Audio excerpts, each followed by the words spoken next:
A warm welcome to all of you to the webinar titled Better Nutrition to All. This is the first in the series of Elevate Agri Talks.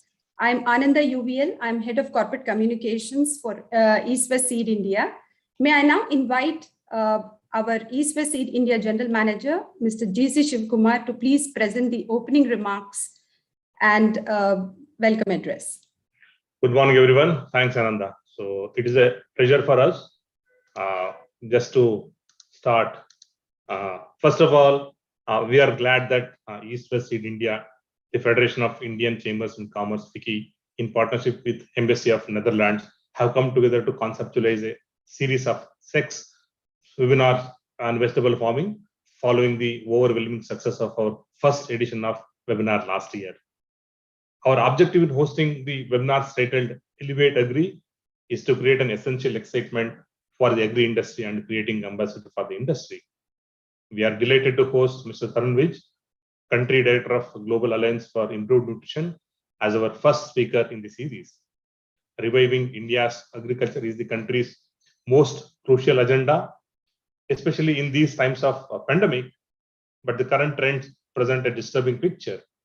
According to the census 2011, every day close to 2,000 farmers giving up farming. Even a majority of the students who graduate from agriculture universities switch out to other professions. It's being called the Great Indian Agro Brain Drain. Basically, agriculture will remain the most dependable, being the only bright spot in the overall gloomy economy outlook due to COVID 2019. The COVID-19 pandemic led India's economy into a contraction of 7.3% in FY21. Despite well-crafted physical and monetary policy support following the deadly second wave, growth in 2022 is expected to be nearer to the lower bound of the range of 7.5 to 12.5%. Agriculture can rejuvenate India's economy and infuse demand in the system. While it is true that agriculture contributes only 17% to GDP, a rise in rural demand will be essential to revive the economy as it provides food security, jobs for half of the country, and livelihood sustainability for the entire nation. It's important to recognize the importance of vegetable farming in these times and support it in every possible. I would like to tell you about how vegetable farming represents a real contribution to development in this context. They provide additional income for farmers and traders, and they enhance the health and nutrition of consumers. Thank you to all of you for joining this today. I thank everyone for joining once again, and over to Ananda. Thank you. Thank you. Thank you, Mr. Shivkumar. I'm honored to introduce to you our distinguished speaker, Mr. Tarun Vij, Country Director of GAIN. Tarun Vij joined GAIN India as Country Director in September 2015, combining 18 years of entrepreneurial experience in the commercial sector with 10 years in leadership positions in international development. Tarun brings a unique perspective on challenges and opportunities in developing sustainable solutions when scaling up access and service delivery to our underserved communities.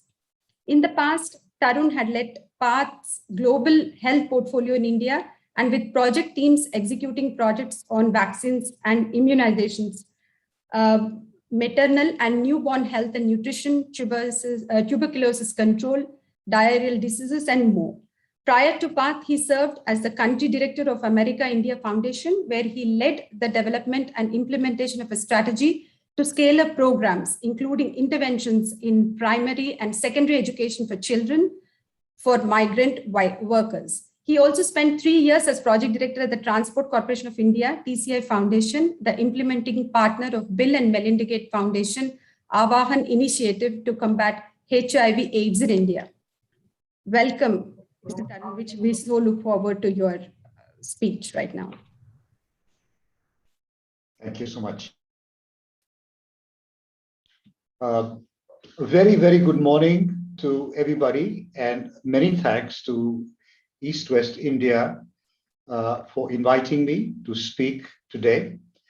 I want to focus today on a subject very dear to GAIN's heart, very dear to my heart, which is delivering better nutrition for all, and how a food systems perspective and an aggregate perspective of bringing in positive catalytic changes to the entire food system by thoughtful interventions across the globe, particularly in India, how we can pivot food systems to deliver better nutrition, better health outcomes for all, and particularly to vulnerable communities. And obviously, fruits and vegetables and agriculture are very, very core to the production side of the food system.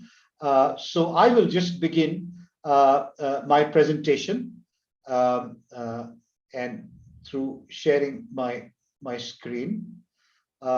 Is my screen? One second.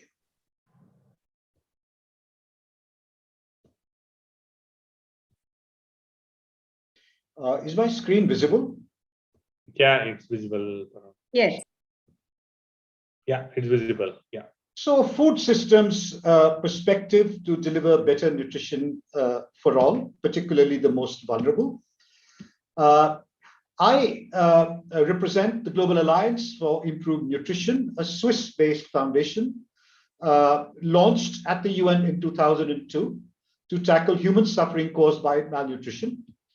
We work importantly both with governments and businesses to transform food systems so that they deliver more nutritious food to all people, especially the most vulnerable.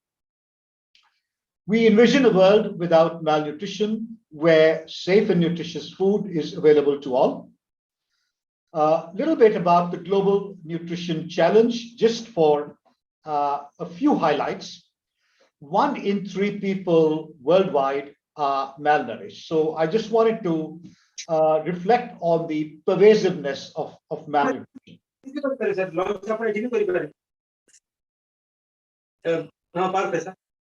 1 in 5 deaths worldwide are linked to poor diets. Yes, sir. Yes, sir.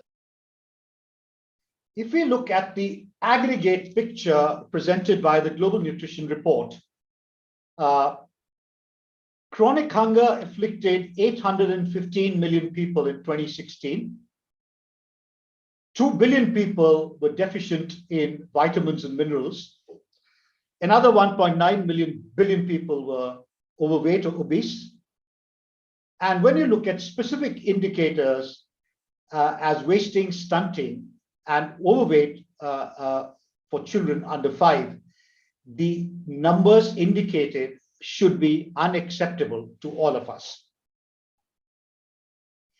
Healthy diets are unaffordable to 3 billion people.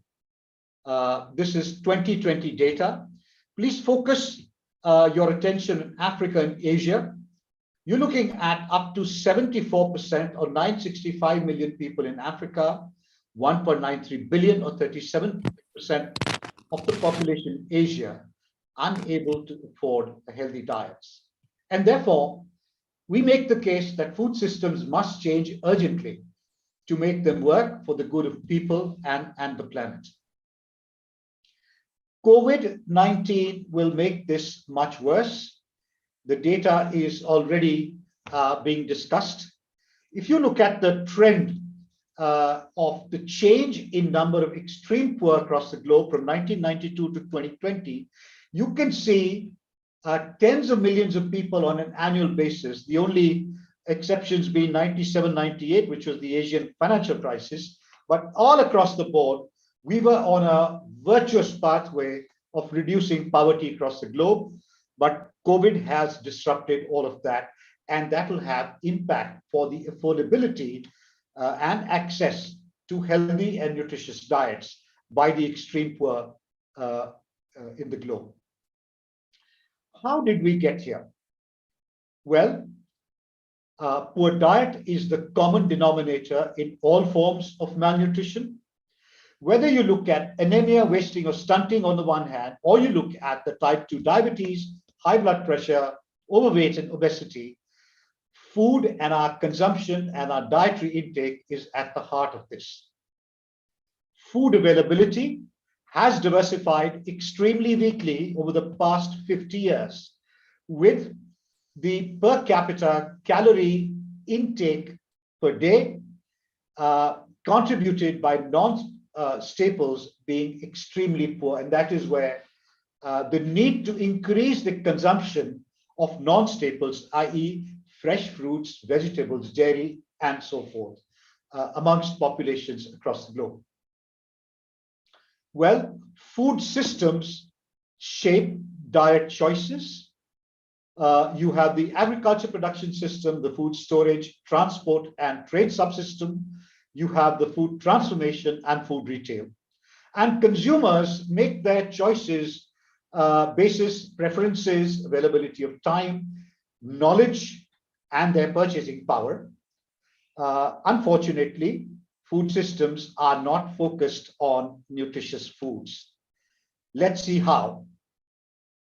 At the agriculture side, not enough focus on productivity of foods rich in minerals and vitamins. On storage, transport, and trade, there is too much food loss, especially fresh fruits, fresh vegetables are lost during transit. Food transformation is leading into foods with low fiber, high salt, fat, and sugar. And there is heavy marketing of low nutrient foods. Resultantly, nutrition foods are less available, less convenient, less affordable, and less desirable.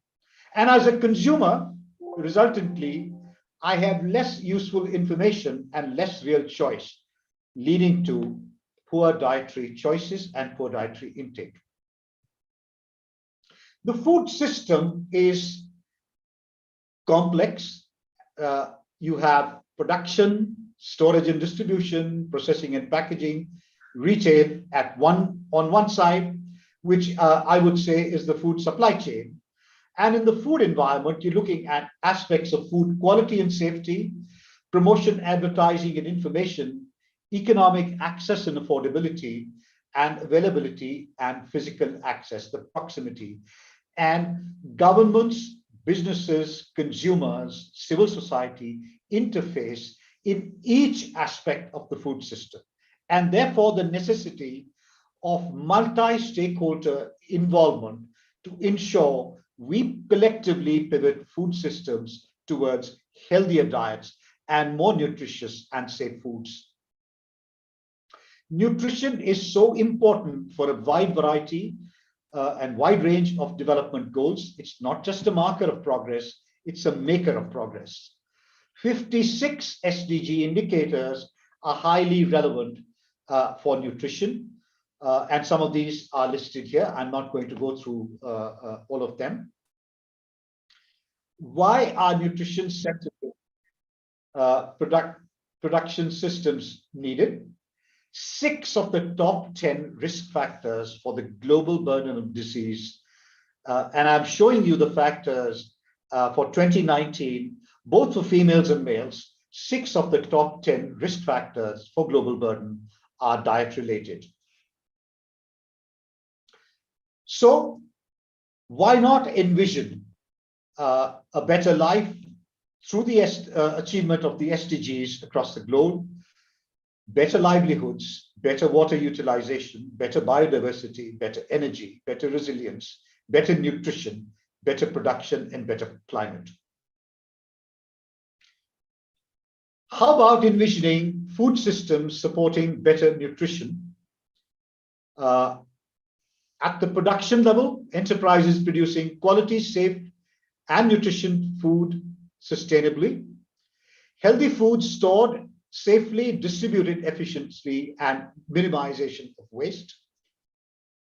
Food processing, maximizing nutritional content, maintaining good food safety, and retailers stocking sufficient, healthy, and safe food. And leveraging the drivers of food systems change, whether these are socio-cultural, political and economic, biophysical and environmental, innovation and technology, and demographics, to ensure that a collective convergence to food system transformation is achieved to deliver better diets for all. Investing in nutrition is smart. The returns to investing in nutrition have outperformed the Dow Jones Index over the past 80 years. And the numbers are right here. The median benefit cost is 16. And I just want to reflect on the India number. As you can see, the India number on the return per dollar invested on nutrition is $34.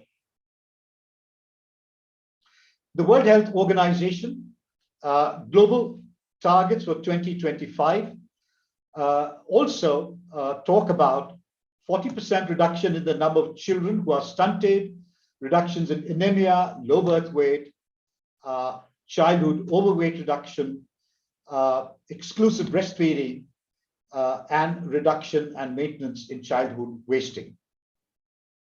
Again, the economic returns to meeting the World Health Assembly 2025 targets are very compelling and should propel multi-sectoral action towards transforming food systems.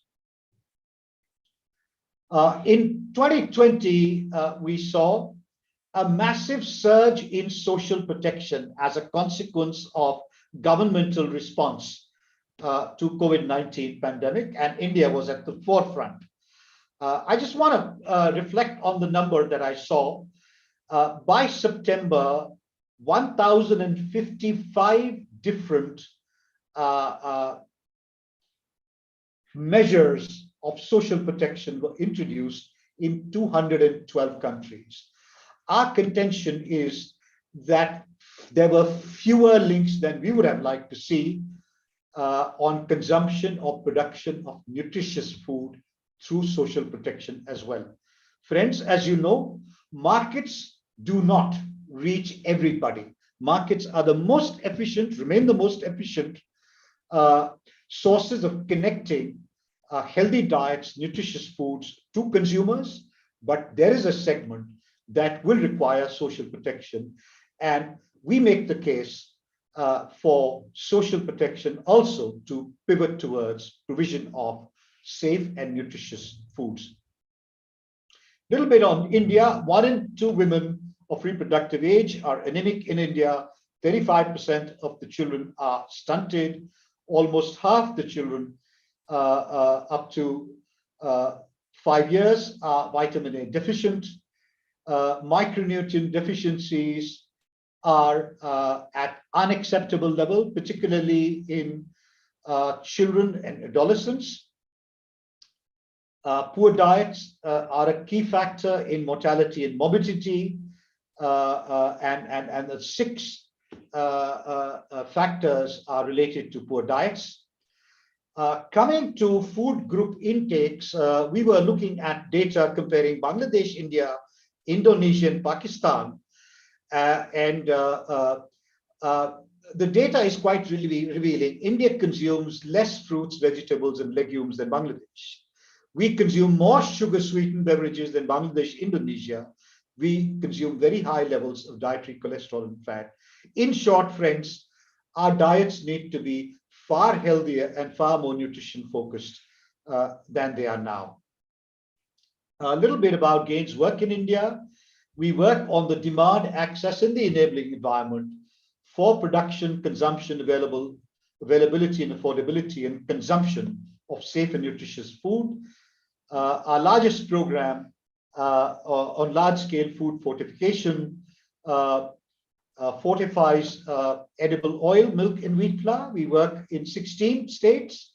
Our programs reach 901 million people through vitamin A and D fortified edible oil, vitamin A, D fortified milk, and vitamin B12, folic acid, and iron fortified wheat flour, and both through market as well as through social protection schemes, the midday meal program, the ICDS program, and the public distribution system in various states. Just going back, India has FSSAI standards for 5 fortified staples, double fortified salt, edible oil, milk, wheat flour, rice, and wheat milk. GAIN is also working in partnership with Harvest Plus on the commercialization of biofortified crops in India. Our partnership in India spans iron-rich naturally bred pearl millet and zinc-rich naturally bred wheat. We are working in 6 states and working end-to-end, facilitating seed production, increasing on-farm consumption, and developing aggregation and segregation platforms, and utilizing digital platforms to ensure that mid to large food processors in India are commercializing these naturally bred mineral-rich varieties of staple. I think there is a disturbance. So the idea is to work end to end, right from pre-farm to consumers across the value chain, and ensure that thoughtful interventions at each stage are gearing the commercialization of these naturally bred mineral-rich varieties of staple foods. We're also working with employers and buyers in global supply chains to ensure that there is improvement in the diets of workers and farmers. In India, our workforce nutrition program works with tea gardens. Currently, GAIN and the Ethical Tea Partnership are working in 110 tea plantations, potentially with 110,000 tea estate workers, to ensure safe and nutritious food and diet is available to these vulnerable communities. We work on the access, demand, and the synergies with other governmental schemes. We are also envisioning developing a workforce nutrition alliance where we engage with employers of workers on healthy food at work, on nutrition education, on nutrition-focused health checks at the workplace, and from breastfeeding support as well. Thank you. This was a little bit about GAIN's current programs and our desire to pivot food systems for safer and nutritious food consumption by all, and particularly the most vulnerable. Let me end my presentation here. And Ananda, over to you. Thank you so much. That was a very illuminating presentation. So there are a couple of questions from our audience. Would you like to already start responding to them? Certainly. One question is, what is our per capita consumption of vegetables and fruits in India? Has it improved in the last couple of years, or what is the trend, and how much should it increase? The data I was referring to in my slide, the woefully inadequate data available with me at that time, was circa 2010. And that data showed that our consumption was much, much below the desired levels. We sincerely feel that much more needs to happen, particularly to ensure that not only are we producing, but we are also ensuring the entire value chain linkage of the perishables. And particularly, we were extremely concerned during the lockdowns during COVID, when supply chains were disrupted. We were saying that Indian diets are already 70% and more dependent on cereal uptake, and they would default towards consumption of even more cereals as supply chains got disrupted. So our fervent appeal is for more focused attention at the agriculture production side on the production of fruits and vegetables, and also at the warehousing and logistics side, to ensure that we are minimizing any waste of perishable. That will lead to price stability as well, and ensure year-round availability. So has Gain also been involved in promoting these healthy concepts of consuming more vegetables and fruits in the place of cereals? Have you done any campaign or any initiatives? Very much. We are committed across the globe to ensure particularly mineral-rich varieties of fresh fruits, vegetables, legumes, eggs, nuts, complement the heavy dependence of diets on cereals. Yes, meats, eggs, fish, etc., dairy are required in modest settings in consumption, but it is transformative if at the globe we have access to fresh fruits and vegetables. And I think we should be promoting as much local and seasonal as we can. We are trying to do this in a limited way. Let me give an example. In our tea estate program, workforce nutrition program, with partnership with the tea plantations, with the local communities, with local civil societies, with the Indian Tea Association, we are setting up an entire supply chain. We've set up about 32 shops right now. We'd love to see 500 more shops coming, supplying fresh fruits and vegetables to the families working in the tea gardens. And most of the entrepreneurs are women. Most of the plantation workers, more than 50% are women. They make some of the important dietary choices for their households. So the idea was, in case it's not going to be sufficient only providing sort of nutrition education, it's far more important to ensure that in our small way we do our little bit to ensure that local businesses start pivoting communities towards consumption of the safe and nutritious perishables as well. But there's a lot happening in our Africa programs, in our Indonesia program, Bangladesh next door, they do a lot of work on this as well. So in GAIN, we also try and promote, can we do some cross, country learning? Who is doing better work with small and medium enterprises who are at the core of reaching last mile communities in the market as well?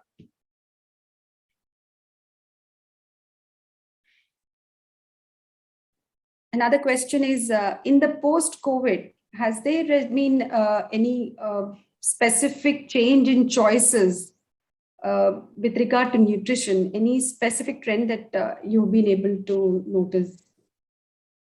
So I think largely, the data, granular data is not available, but suffice to say that Indian diets have been, all of us are part of that ecosystem. We are consumers at the very end.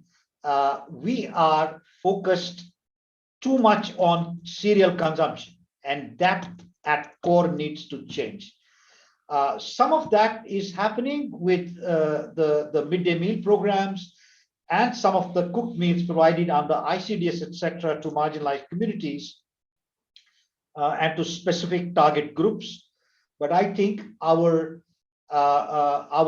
focus on local foods, seasonal foods is woefully inadequate even now, and much more potential is there and much more needs to be done to ensure, A, we are educating the consumer, B, we are incentivizing small, medium, and large businesses to ensure there is availability.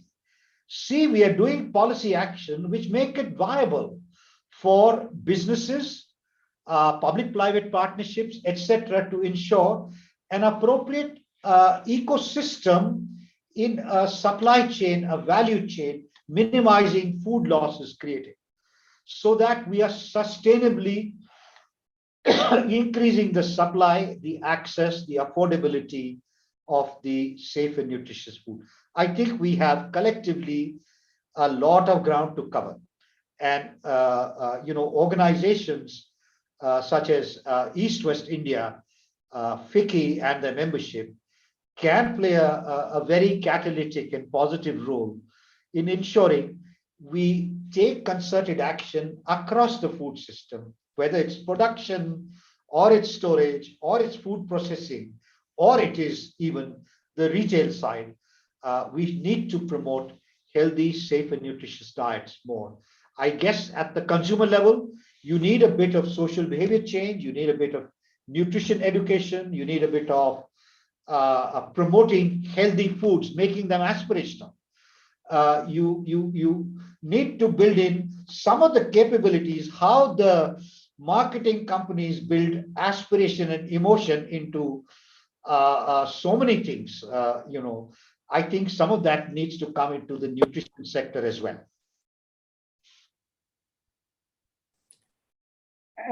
I think this question from Sudhir Kumar Goyal, how to promote high nutrition value chains, I think you've already answered, I think in your previous response.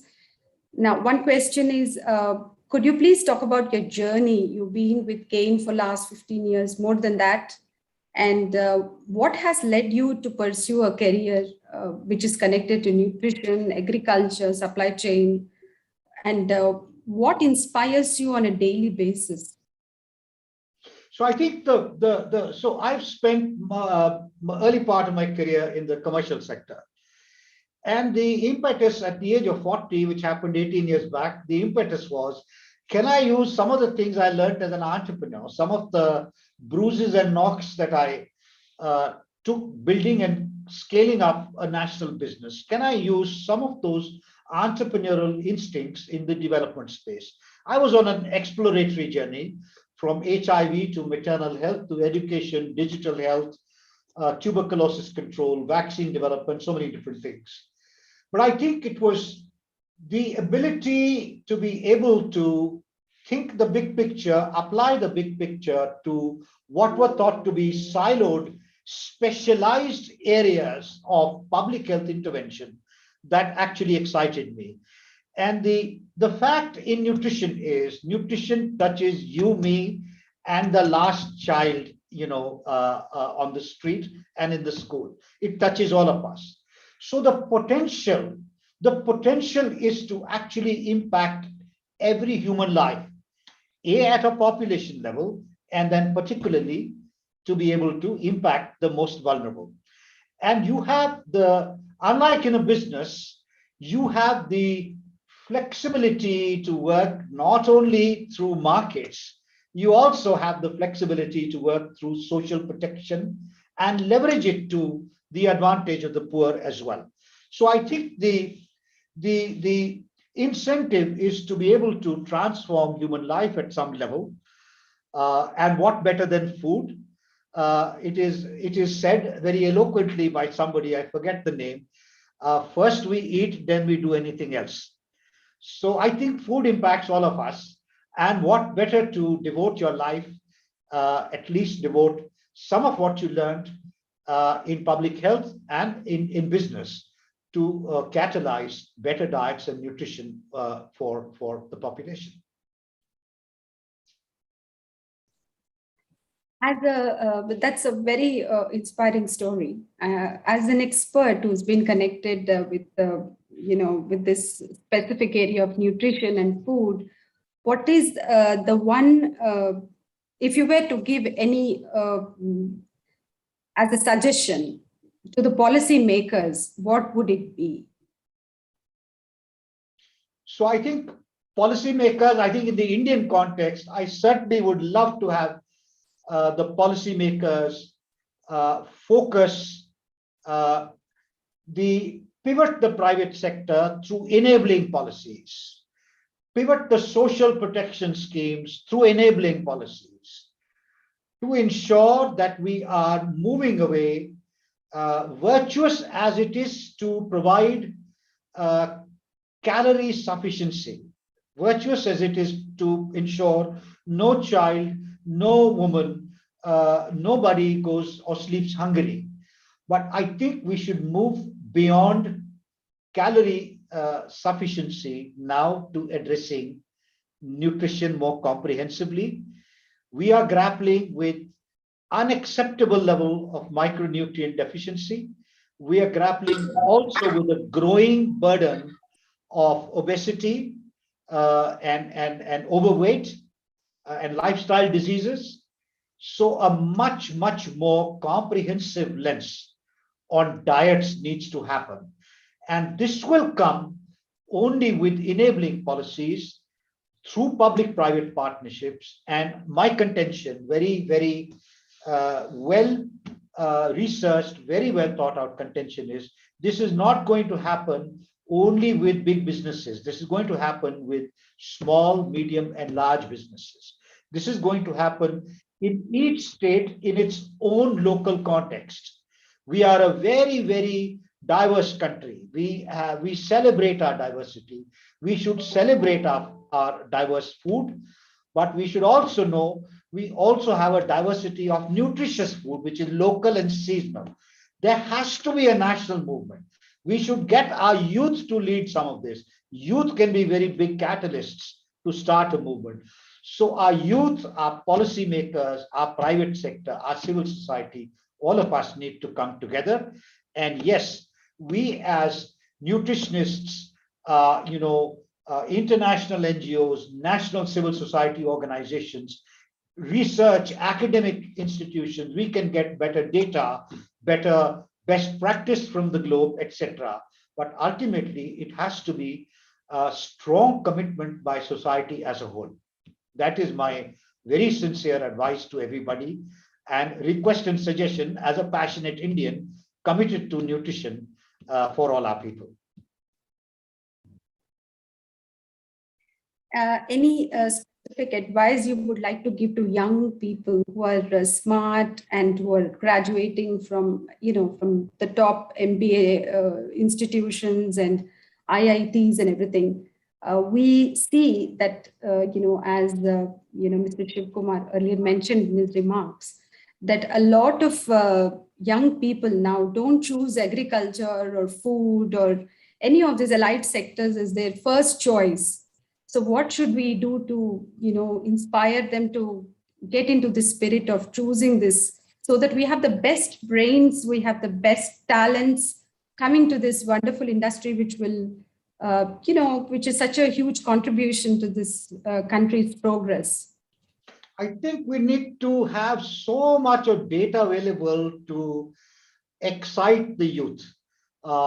We, at the recently concluded UN Food Systems Summit, an Act for Youth, Act for Change, we had youth ambassadors actually interact with young school children, college-going children, to catalyze discussions on food, nutrition, agriculture, food systems, and why, if the food system impacts everybody's health, yours, mine, and the youth's, and why should youth not be consulted or youth not be a part of that journey to more nutritious, healthy foods and businesses delivering food? And I think in India, we have a tremendous opportunity.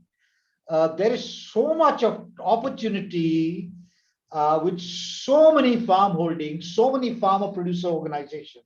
There is so much we can collectively do. I think in GAIN, we have recently started engaging with some of the new digital agri platforms that, frankly, I'm extremely excited to see some of the cutting edge work they are doing. Our biofortification team, for instance, is working with them through a blockchain kind of a technology to ensure traceability across the value chain. There is so much of technology that can come in. But I agree with you, we can do much, much more to excite youth than we are. But what better place than to find unique opportunities where we can engage with youth and bring them to lead some of this for us. Thank you. One last question is from Sudhir Kumar Goel. How to integrate ICDS and midday meal program with initiatives of GAIN? So, sir, already in several states, this is going on. Rightly so, we have a implementation strongly focused at state level, and within states, it is focused at district level. I'm proud and delighted to tell you in how many states PDS, ICDS, MDM, there has been a wonderful uptake. My colleagues were informing me of the wonderful work we were able to do in Kerala, in Andamans, in Himachal Pradesh, some great work happening in Rajasthan, in Bihar, in UP, in different districts of the country. We work very closely with the Food Fortification Resource Center of the Food Safety and Standards Authority of India, who support all development partners, who also connect the FDAs, the midday meal programs, the ICDS programs in respective states with development partners and other organizations doing fortification work with social protection schemes in these states. So I think linking up with FSSAI and the Eat Right India movement, linking up with states directly as well, and also working in partnership with some of the other development partners. All in all, GAIN can't be doing these things alone, and I make no case that GAIN is the only organization working in this. I think it's a concerted effort of various development partners working together, working with the state governments under the leadership of FSSAI. I think all of us are in this together. The only way is through collaborative partnerships. Thank you very much. That was very insightful, and more than nearly 2 decades of experience, and we've had, I think, wonderful knowledge and insights from your presentation today. Thank you very much. Many thanks. It's my pleasant duty to say our gratitude. On behalf of East West India, FICCI and the Embassy of Netherlands would like to thank our illustrious speaker of today, Mr. Tarun Vij, for an illuminating talk on aspects of nutrition. Special thanks to Mr. Akhilesh Mahukar from FICCI and his entire secretariat for their unflinching support. And our gratitude to Mr. Rick Nobel, who's our agricultural attaché, and his team at the Embassy of Netherlands. They couldn't join today, but they send their best wishes. Thank you to the team of East West Seed for their support. And our thanks to the members of the press for giving us a great coverage. And thanks to all of you for having joined and made the session a great success. Thank you very much. Thanks, Tarun. It's very informative and highly insightful. Thank you so much. We really appreciate your time. And as I discussed, let us have a separate call how we can collaborate each other with the connections what we have. We can take to the next level. Thank you so much. Thanks. Thank you. Thank you. Thank you. This brings us to the end of the session. Thank you very much. And I welcome you all to our next edition as well. And we will be out with our communication very soon. Once again, thank you very much, Mr. Tarun Vij, for joining with us today. Thank you very much. Bye-bye. Bye-bye. Thank you.